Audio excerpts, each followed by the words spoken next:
This episode is brought to you by Accenture. When your advertising operations fall out of sync, everything else follows. Spotify and Accenture are working together to reinvent the rhythm of ad sales, using automation, analytics, and smarter workflows to simplify campaign delivery and access better data across the business. The result? Less time spent on operations, more time connecting brands with the moments and fandoms that matter most. Learn more at accenture.com/Spotify. When you need to build up your team to handle the growing chaos at work, use Indeed Sponsored Jobs. It gives your job post the boost it needs to be seen and helps reach people with the right skills, certifications, and more. Spend less time searching and more time actually interviewing candidates who check all your boxes. Listeners of this show will get a $75 sponsored job credit at Indeed.com/podcast. That's Indeed.com/podcast. Terms and conditions apply. Need a hiring hero? This is a job for Indeed Sponsored Jobs. This podcast is part of the Robots Radio Rocket Club, a program designed to help all podcasts reach their full potential. For information about joining the Robots Radio Rocket Club, check out robotsradio.net. Welcome to the Final Fantasy Lorecast, a podcast dedicated to the history and lore of the Final Fantasy series. Join us as we take a deep dive into the different worlds, characters, and so much more. Welcome back, Warriors of Light, to another episode of the Final Fantasy Lorecast. I am one of your hosts, Ben of Temeria, and always with me are my two good friends here, Steven. Yo. And Trey. Hello. And today we are finishing up Final Fantasy XII locations. So be prepared. Hopefully Steven has some info for us. I got a little bit. There's going to be some parts here where it gets a little murky for me, but I'll do my best. All right. Well, that's what we have. I appreciate you. That's why we have Box Girl in the chat. Exactly. So, to get where we left off last week, we have the Jagged Yensa, which is a region in the land of Ivalice, located west of Dalmacia. It is the Jag territory, and thus airships cannot travel over it. The entire region is covered in a vast desert. Well, that's always fun. You gotta love deserts in every fantasy game. Yeah, it's connected by like these giant, they're not giant, but they're like big kind of pillars, and that's how you travel across the desert. They look almost like big oil rig type things. Yeah, that's a better description. Okay. Interesting. I really like this area. It's a really good place to grind. The little guys that crawl around, you can get a good chain up with them. But it's a desert, but it all kind of feels the same. But it's just long enough that once you start to get bored, it wraps up. I felt like anyway. Yes, and the enemies here, Ben, mark this down. What are we, 2 minutes in now? They are similar to the creatures that you find in the second. I can't even think of them. They're like the little Star Wars guys, right, or something. They have like little clicky legs. It's like as they run, and there's creatures like them in 14. They're like. I'm trying to remember what those are. They're a tribe whenever you're in Heaven's Ward. Oh, the gnats or they're similar. I think it starts with a G. It's like a gnat kind of a bug. But they have style. Yeah, I know exactly what you're talking about now. Yeah, skinny little toothpick legs. That's how. They summon. Oh God, what's their? The big bug. Primal. Shoot. Just fought them like a couple days ago. But anyway, I know who exactly you're talking about now. Hey, by the way, everybody, note this too. I was not the one to bring up 14. I think it's 3 in a row for me. Sorry, everyone. So with this region, we have the Orgir Yensa Sansi, which is a location in the land of Ivalice, is a desert to the far west where the sands flow like water. The Olatan Yensi are the only humanoids who live in the Sand Sea, a particular race not which is much known about them due to their hatred of outsiders. They have a hard ectoskeleton and walk very quickly. They have a queen, implying that they are comparable to an insect-like society. built by the Rosarian Empire. The giant oil rigs around the Sand Sea were built to drill oil from the sea. Because of the interference by the Jotun Yinsa, Rosaria abandoned them, and travelers used them as walkways to cross the desert. So it looks like you nailed it, Trey. They look like oil rigs for a reason. Well, And Box Girl, I promise I did not read ahead and know that. That was just off the top of my head. Literally just reading this paragraph and seeing Box Girl's comment, it's freaking Tatooine. It is Tatooine. Box Girl says they remind me of Jawas. It's like, okay. And then seeing like talking about these creatures, like, oh, they also sound like Tusken Raiders. Interesting. Yeah, because they do have cloaks like the Tusken Raiders. It's like super, and you can't see their face, so it's more like Jawas. So, they're kind of like a mix of the two. So, are you saying I can get a Protocol droid and start talking to them? I don't think that threw off everybody. I don't think these are the droids you're looking for, sir. That was a KOTOR reference for anybody. Little sidetrack: you can get HK 47, the first KOTOR game, on Tatooine and use him to communicate with the Tusken Raiders because he can speak Tatooine, or he can speak Tusken. Okay. Just a little side note here. But anyway, moving on, we have the From Holocron histories back to Final Fantasy. Right. We have the Nam Yinsa Sand Sea, which is a location in Ivalice, just west of the Orger Yansi Sand Sea, and is the only way to access the Tomb of Wrathwall. Yes. We're getting into something that Steven's excited about. Probably my favorite part of the game. Oh, okay. Yeah, it is. It's excellent. It is very well done. So we have the Tomb of Wrathwall, which is a location in Ivalice, is resting place of the Dynast King and his treasures. Tomb of Wrathwall is located west of the Yansen Sea, at the bottom of the Valley of Death, and must become conquered to obtain the Dawn Shard. Adventurers seeking treasure or glory must travel by foot through the Sand Sea, and upon arriving are greeted by a Garuda. If the adventurer passes the gate guardian, they must travel into the tomb by the way of the Waystone. The path to the tomb is protected by the demon wall, and the rest of the tomb is filled with undead, bats, and living statuary. In the final chamber, Belius the Gaius protects the Dawn Shard, one of the treasures of the Dynast King. Yes, a lot here. They kind of throw everything at you. This is where the game really shifts tones to where you're like not just a ragtag group of people kind of like just following each other to the next area. This is actually where the story point change and focuses. Yeah, once you get the Dawn Shard and you figure out what that purpose is, sort of, you figure it out. But once you start learning some of that stuff, then you get your motivations to why this group is staying together. And the area itself is just really cool. It looks like the hissing waste from Dragon Age, if you're familiar with that. Ooh, okay, yeah. Very I'm familiar cool. With it.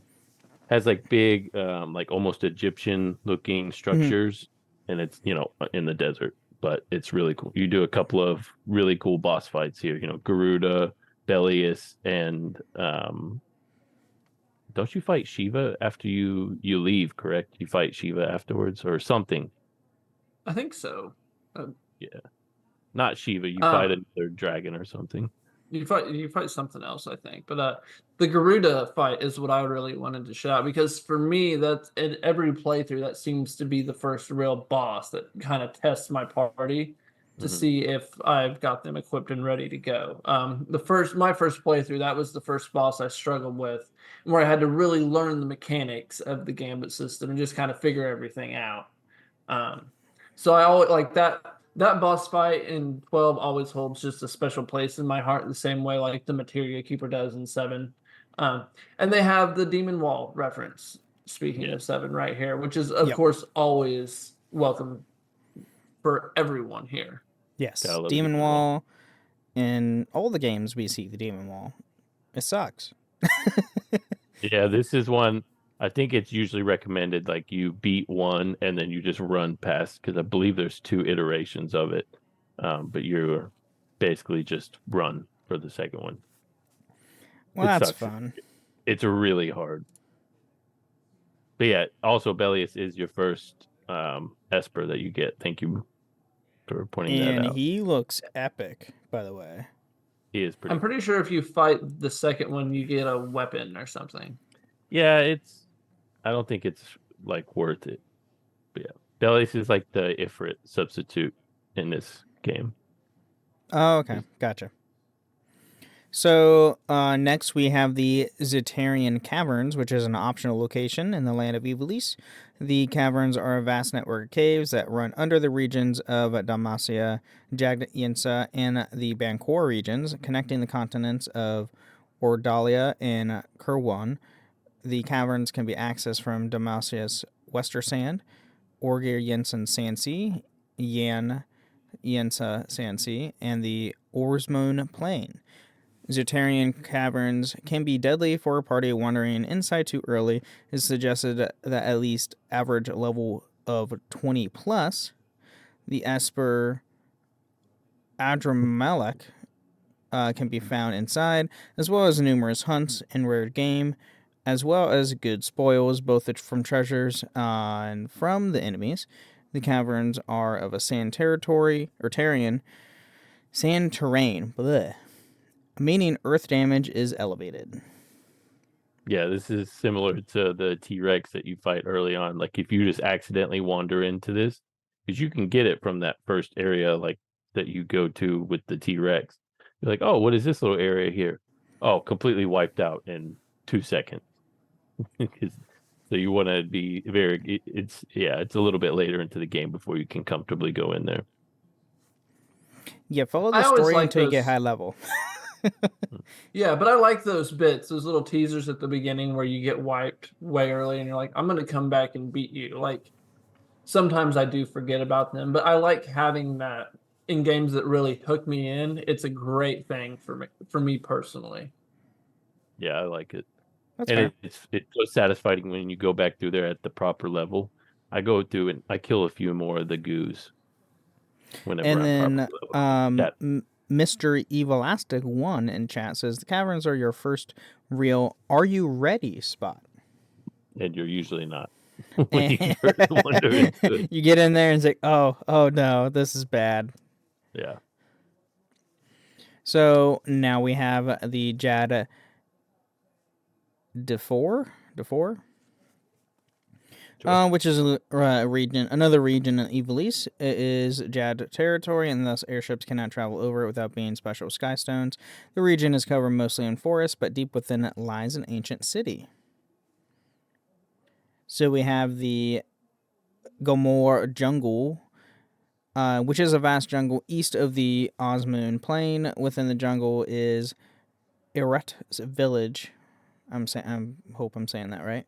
The village of the Vera, for whom the Gomor jungle is a sacred home and a living being which can be speak to them directly. The Vera refer to it as the wood and personify her as female.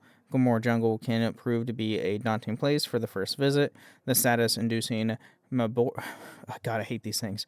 Maboros run wild through the jungle, and also rampant are the Hellhounds and the Diresaur, which can be dangerous early on. And the battle against the Elder Worm can be skipped by heading south to the Feywood and running through level 38 plus enemies to get to the Paramana Rift. The hard monsters encountered can be taken care of using the Immobilize glitch. Don't use glitch. That's cheating. Don't use glitch. Yeah, it's wimpy. But hey, I know what Veras are. Yeah, you do. Every young man playing this game knew what Veras were. Big fans. Oh, wait, are they... One of your companions is a Vera as well. Okay, I remember. They remind me of the female knights in 9 for some reason just now, with their lack of clothing. Mm-hmm. But also badassness. Oh, they're awesome. And I despise Malboros with a burning passion. I hate those freaking plant monsters. Yeah, they suck. But in every Final Fantasy game. Once you get the right accessories, you can just farm. You can grind like crazy in this area. Because you can probably, imagine there's accessories where you can get immune to poison, right? Poison's not your big problem there.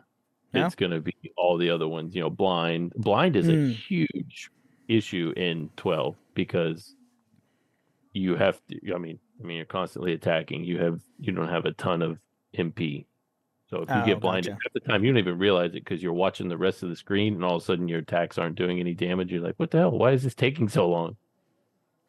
Turns out you very 14-esque for me personally. Sometimes in 14, I'll be like paralyzed and I'll be trying to do something and I won't realize that's I do that all the time. I'm like when I'm tanking, half the time it's like, all right, cool, I do that. Wait, why can't? Oh shit! It's like I got blinded or I'm paralyzed. Son of a gun, and I have to wait 15 seconds. I'm grateful for Steve for breaking that, so I could go ahead and mention 14 and not get in trouble for it. Happy to help. And the Dinosaurs, I'm assuming, I believe, is that big T-Rex thing, right? Yeah. Oh, Confuse is also terrible. Thank you, Rico. That one's rough. Yeah. That's actually a different dinosaur. Is it? Oh, it's a different T-Rex. Yeah, there's one at the very beginning of the game. It's like a red, orangish looking, I think. Oh yeah, these dinosaurs.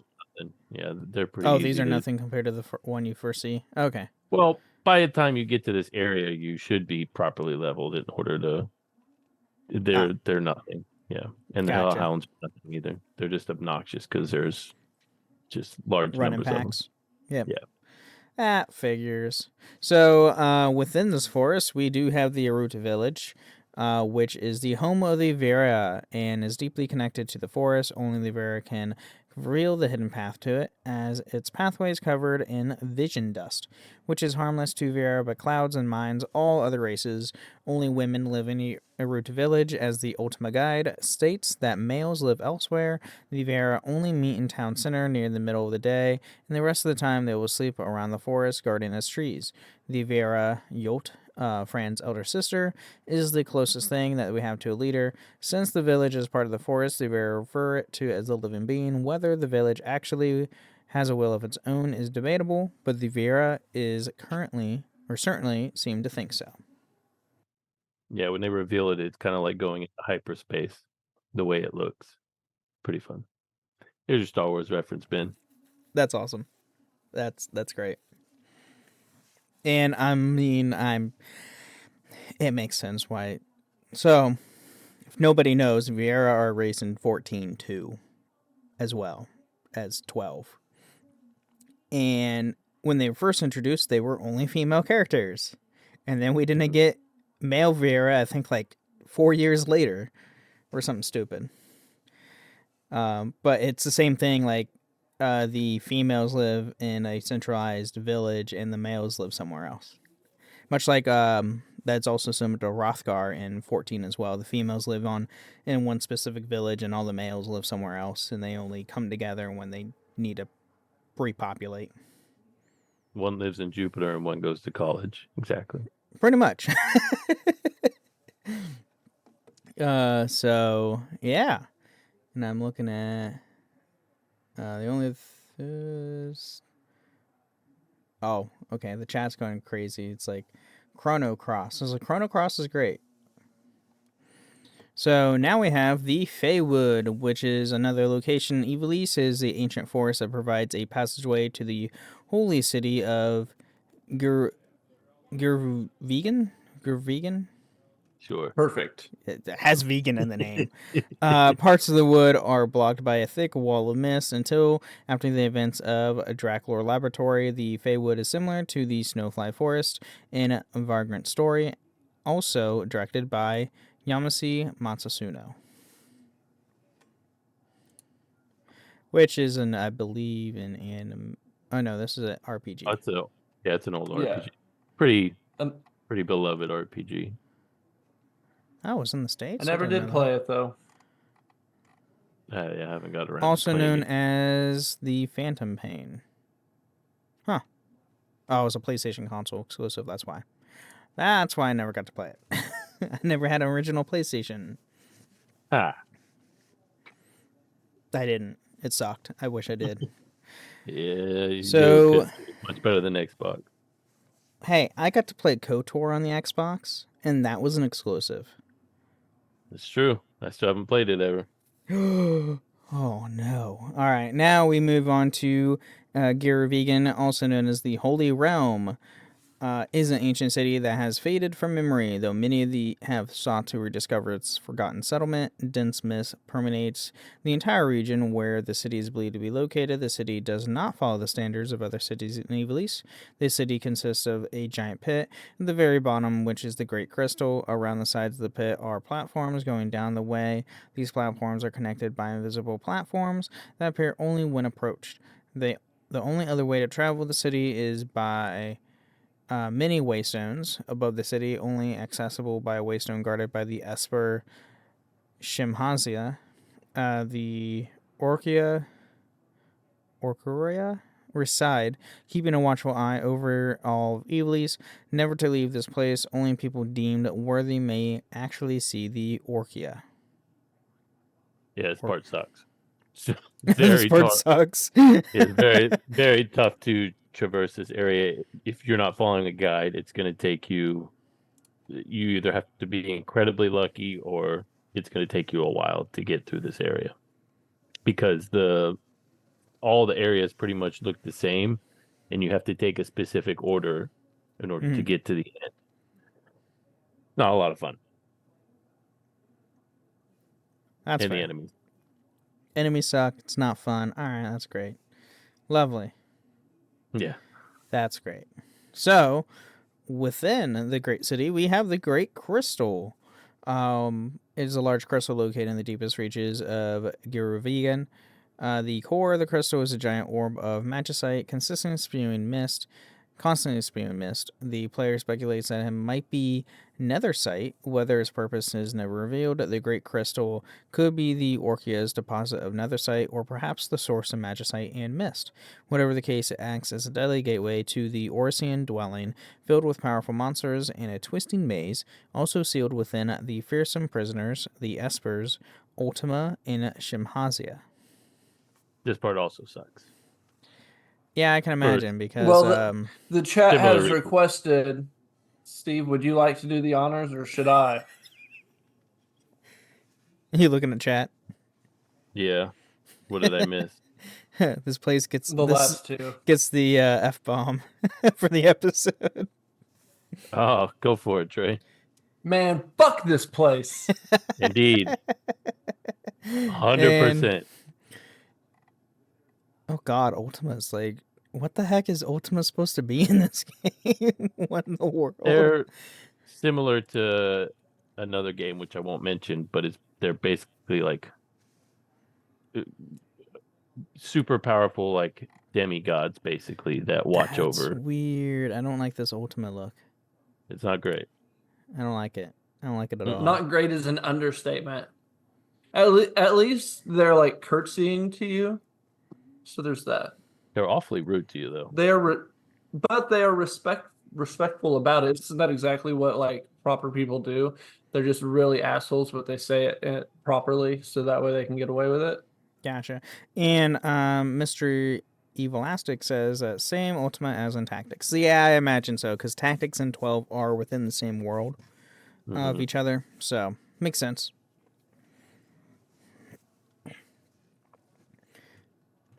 So we can reference 14. Who didn't name 13?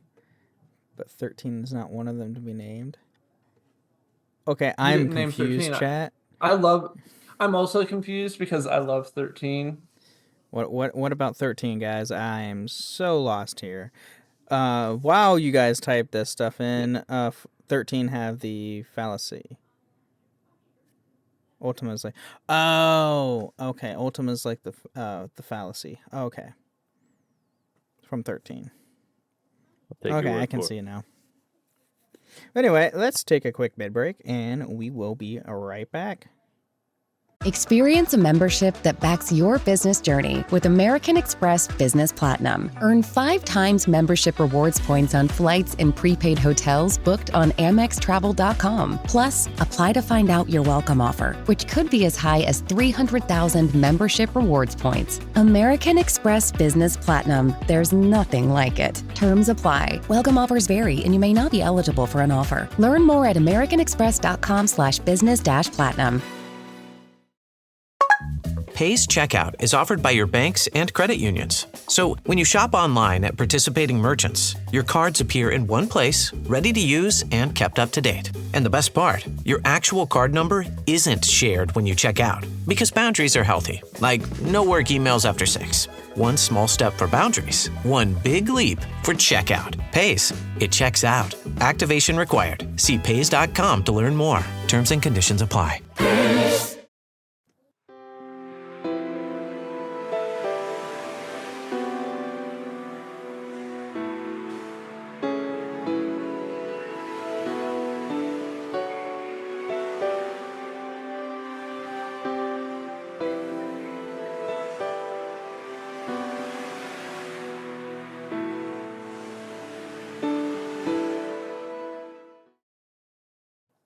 And welcome to the mid-break of the show, where we talk about everything with the podcast that has nothing to do with the lore of Final Fantasy. Here, we want to thank all of our amazing patrons. Thank you guys so much for supporting us. And if you too want to support us, you can go to patreon.com/Final Fantasy Lorecast, where you can get ad-free episodes, or even join us once a month on the show itself, which our patron chat is next week. So if you want to come on with a bunch of amazing people to join us and talk about random things in the Final Fantasy universe, go to patreon.com, because those chats are always hysterical and chaotic. And we might have some, I know there's talks in the Discord about what we're going to talk about. I know there's something last week about food in the Final Fantasy universe, so we'll see about that, or some other random things. So besides what I like the food one. I think you it's like a nice the food one? Yeah. No, we're not killing chocobos. That is frowned upon on this podcast. We're not doing that. Anyway, you can also support us on Apple and Spotify. If you leave a 5-star review on Apple with some words, we'll read it out loud the next time on the show, as well as a nice Spotify comment, which we do have one on our Final Fantasy IX location episode from Eternal Game Killer. 9 is my favorite game, and I finally got to this episode. So glad someone was there to help with pronunciation, but still, great job, guys. Yeah, okay, just letting you all know, I'm not like the greatest for pronunciations, due to the fact I do a Star Wars podcast. Go and try and like figure out how to do Star Wars pronunciations for me. After you try and pronounce these names in 12. That's exactly right. Like there's so much like Harry Potter's easy because it's all actual English. Yeah. Freaking Star Wars is made up words and different like quote unquote fictional languages, much like freaking Final Fantasy. So yeah. Oh, and that's Mr. Evilastic. That's him who did the review. Thank you for us. And I know you're messing with me. It's good fun. I know. I don't take anything to like as I don't know what you want to insults or anything. I don't care about that. I know it's also like pronunciations. Excellent taste in Final Fantasy games. Right. Great and then you can also find us on a few different Discord servers. The Robots Radio Discord at robotsradio.net, as well as my own Discord server, the Ben and Friends Podcasting Discord, where you can join a bunch of amazing people on both Discords talking about Final Fantasy or any other podcast that I do or is on the Robots Radio Network, because we have like 30 plus shows. We are now getting a new one for Indiana Jones, so which is kind of cool. Yeah. There's a lot of shows, and Ben hosts like 6 of them. I host 4. I host 4 of them. Thank you very much. No, we had one person on the network running like 19. That's not even a joke. So, anyway. So, with that being said, do you guys have anything to add for the mid-break?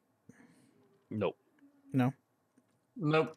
All right, cool. Well, let's get back into more Final Fantasy XII.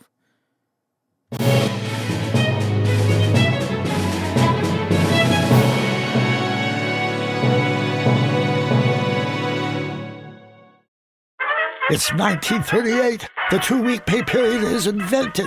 But then the world got faster. Faster travel, faster delivery, faster everything. Except our pay. Until now, with daily pay, everyone can access money they've earned when they need it. Yes, this is the future of pay. Daily pay. Work with the leader in on-demand pay at dailypay.com. Transfer fee may apply. Tomorrow morning is knocking. Stock your fridge now. How about a creamy mocha frappuccino drink? Or a sweet vanilla? Smooth caramel, maybe? Or a white chocolate mocha? Whichever you choose, delicious coffee awaits. Find Starbucks Frappuccino drinks wherever you buy your groceries. All right, we are back, and now we are in the Nadoya? God, these freaking words, as I just said in the mid-break. These are terrible. Nadolia. Let's go with that. Sure. Which is a region, is a JAG territory. Thus, airships cannot cross it unless outfitted with a special sky zone. The region is mainly ocean with very few islands. Yes, Mr. Evil. Yes, words suck.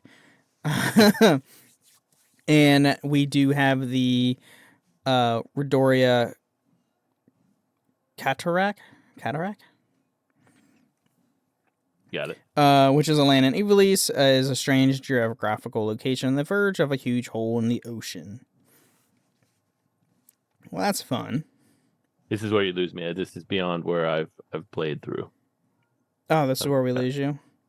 Yeah, this part in particular I have not done, to my knowledge. What the heck, man? What the heck? Sorry. I've gotten through it, but I don't remember any of it past this part. So, yep, it's reading time with Ben. It's reading time with me. Woohoo! So now we have Pharos, which of Redoria, which is a location in the land of Ivalice, located in the island atop the Redoria Cataract. It is the optional dungeon hidden underneath called the Subterra, which is the player can explore after finishing the storyline events at the Pharos. So, yeah. This is end game stuff right here, I want to say. Pretty much. This is like leading it's close up, right, leading up to end game, or if not end game. Yeah. Yeah. So we have the Subterra, which is an optional underground area of the Pharos in 12, accessed by finishing the Pharos event. Subterra is divided into 4 levels. Penumbra, Umbra, Abyssal, and Unknown. To enter the Subterra, players have to use the Dais of Ascendance located in the center of the Pharos near the Gate Crystal. It will take the player down to the first level, Penumbra. From there, players need to attain the black orbs to unlock the entrances to other levels, Umbra and Abyssal. Unlike other areas in the game, the Subterra lacks an untamable map. Always fun when they do that in this game. I hate when they you can't have maps. Maps are great. There's a few spots that it's literally like a fog over the map, and you have no idea where you're going. Oh, Boxgirl says the Redoria is where the optional mega boss is. Well, that's fun. Yeah, there's a few more things that I needed to do. Well, I say a few, a whole lot more. A whole bunch of hunts that I still needed to do, and it was like end game or do all these hunts, and I'm like, I've already done all the hunts up to this point, so I really need to get them done. And Riku's like, it's similar to Pulse in 13. Okay, 12-hour boss. Ew, that's terrible, and no thank you. I'm good with that. A 12-hour boss? Yeah, no, I'm good. I mean, freaking Rebirth took me almost 6 hours to beat the final boss of that, so... And that was on normal difficulty. It sucked. Crazy. It was terrible. Anyway, moving on, we have the jagged Ramunda region in Ivalice. It is a jagged territory unless airships cannot travel over without a special sky zone, just like all the others. The region is mountainous and is covered with thick blanket of snow. Well, fun. Gotta love these snowy areas. That's weird. We have Farmamia Rift, which is a location in the land of Ivalice, is a mountain pass that must be crossed to get to Mount Bur Omesis. Yeah. And then we have... No way you were nailing that on the first try. No, God, no. Then we have Mount Bur Ominous, the major figure of the ancient religion Gran Kilatus Anastasis dreams in the Kilton Temple on top of the summit. Mount Bur Ominous is the only location in the permanent residence of Numo, who works as acolytes in the temple due to the mountain's role as a refugee site, as well as a pilgrim destination. All races can be found around the site. Hums, Banga, Sikh, and even a Vera. Leaving Mount Bur Ominous in the Zodiac Age awards the Visions of the Dreamer trophy / achievement. This is a very cool spot. It's where you have a pretty sweet boss battle here against one of the judges. I think you have a boss battle against them, and it's a lot of fun. Basically, it's very similar to like Mount Gagazet in 10. Oh, get a lot of Gagazet feelings. And then we have the Still Shrine of Miram, which is location in the land of Ivalice, is a temple located in the snowy mountains, housing a powerful artifact. The player needs to equip the Dawn Shard as an accessory onto the party leader to activate the pedestal that opens the rest of the shrine. Afterward, they may remove it. Still Shrine of Miram is one of the 2 areas located in the playable demo, released in North America a year before the game. Yeah, it sucks equipping any of the shards. I forget what it does exactly, but I think it what does it do, Trey? Does it make you can't use magic or something? Or I think it sets your MP to 0. Yeah, something like that. It really sucks. What it does. Yeah, it really sucks putting it on there, which makes sense once you get further in the game. Figure out what it does. Magic resistance plus 20, and reduces MP and miss gauge to 0. Which are basically no characters that you have, unless I can't even imagine what kind of run you'd be doing where you have a character that needs 0 MP. So it really it's not very good to put it on your characters. All right. Well, just use it to open the door, and that's it. That's it. That's all you ever put it on for. Cool. So we do have other locations, such as the Dreadnought Leviathan, which is an airship that serves as the unvisible dungeon in the land of Ivalice. It is a flagship of the 8th Imperial Fleet of the Arcadian Empire. The ship appears in the manga adaptation, and because the manga was canceled, the events there serve as its ending. That sucks. Yeah. Then we have Sky Fortress Bahamut, which is a massive airship. The world designed by Dr. Sid to be the Arcadia's ultimate airship. The structure is so large that normal power supplies are inefficient to fuel it, and serves as the game's final dungeon. Similar to the Great Crystal in Girovegan, the map shows a stretch of the Sky Fortress rather than a real map, within an approximation of the player's location. Hovering over Radabasher, the Bahamut can only be reached by the straw. Once entered, the party cannot leave, and there is no save crystals. Well, that sucks. Fun. No save crystals. Woo! We can't save. Yeah. It's the end of the game. Right. And then the final location is the Sky Ferry at any aerodrome used as a transportation. While riding Sky Ferries, the player can choose to sleep in the flight via the private cabin option or explore the airship via the leisure craft option. Sky Ferries are operated by the East Ivalice Company. I get what they did there. East Indian Company. Pirate. There we go. Look at that. We just changed the middle name. Yeah. But I will say that those particular airships suck, but the Empire airships are really fun. They're really cool. They kind of remind you of, again, Star Wars. They are like ships in Star Wars. They're very futuristic looking. They're huge. It's not like ones you've seen in the other games where it's like a little bitty boat with a jet propeller on the back. Yeah. This is like literally like an Imperial cruiser. It's crazy. That's awesome. And fun thing, I just got to the point in 14 where you go to Ranabasher. To where? Rabasher or whatever it's called in 12.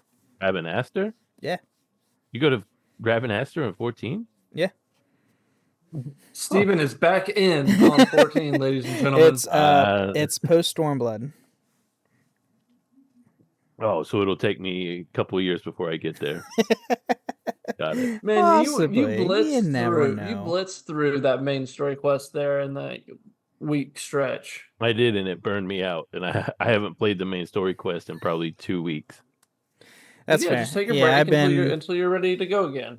I've been taking a break in 14 where I just hop on here and there and like level grind a little bit on my dailies, and that's about it. You've been playing a lot of the college football 25, right, Ben? No, God, no. Heck no. The last weekend I was playing the living crap out of the Gundam Breaker 4 open network test. And now it's gotten me back into the Gundam mood to where I was just playing, before the podcast, I was playing Gundam Battle Operations 2 on PlayStation. Which is a very tactical... I know it's wrong. I don't have a podcast for that. Yet, maybe. I'm looking at possibly doing one. If you all are interested in Gundam, let me know. I know I had a lot of comments in the Discord, which I was actually very surprised. So I appreciate all of you for that. Somebody help Ben, because it's I can't Steven do a whole nother week. You can't do what? Whole nother podcast. I can't do a whole nother podcast a week. Oh, it's fine. You have you even watched Gundam? I've watched one of them. Watched one of them? Mobile Suit, the one everybody knows. Oh, Iron Blood Orphans? No. No. No, the one that was on Toonami when we were kids. Well, you're too young. Well, which one? There was multiple on. There's Gundam Wing, and there was Mobile Fighter G Gundam. Were the two main ones? Mobile Suit, Gundam Wing. Gundam Wing. Okay.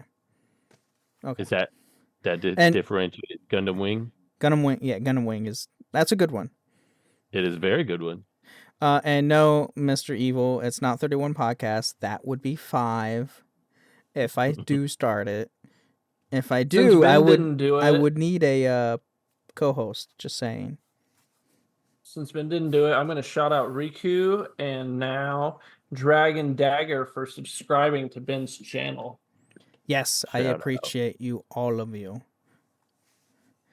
So, and yes, thank you all. Anyway, do we have any final thoughts for this episode? 12's awesome. 12's awesome. Okay, 12 is great. I'll have to level grind Final Fantasy IV to try and beat this bitch. And patrons, think what you want to go in the Discord. Tell us what you want to talk about besides food. I know that's going to come up in the episode, but think of what you want to do. And 13 is going to get 3 episodes. I mean, there's 3 games. There is 3 games, but a lot of the locations are on all 3 games, isn't it? Or no? Or no, they're all separate. Some of them are different. I'm flying blind on the 13th episode, so y'all are gonna have to get. A lot of them are different, but we'll see. We'll see when I make show notes here. No, Chocobo steaks, no, and Choco burgers, no. Just stop with the Chocobos, guys. You can't eat those adorable birds. What are you doing? Chocobo ribs? Ribs. Oh God. Chocobo wings. No. Just eat a behemoth. Go and eat behemoth. Ew, I don't know about cactar. I don't know about that. That just Have you ever had cactus before? It's delicious. Yeah, I've never had cactus. I live in the Midwest. There is no cactuses near me. That's true. Okay, fair. But if you ever find your way down this way, just make sure you go to a Mexican restaurant that has cactus. It's really good. Is it really? Mm-hmm. That's interesting. All right. Well, anyway, that is what we have on today's podcast. Thank you all for listening to the Final Fantasy Lorecast. And remember, may the crystals guide you. Thank you for listening to the Final Fantasy Lorecast. You can find us on the Robots Radio Discord at robotsradio.net. You can find us on Twitter at FFLorecast. And you can email us at fflorecast@gmail.com. Traditional home security only alerts you after a break-in, and that's too late. SimpliSafe is changing that. Stop. This is SimpliSafe. Police are on the way. We don't just alert, we stop crime before it starts. SimpliSafe, plan starting around $1 a day. Save 50% on your new system with professional monitoring at simplisafe.com/Spotify or with promo code Spotify. Outdoor deterrence requires a SimpliSafe Active Guard outdoor protection plan starting at $49.99 a month. Visit simplisafe.com/licenses for alarm license information. Tennessee 2012.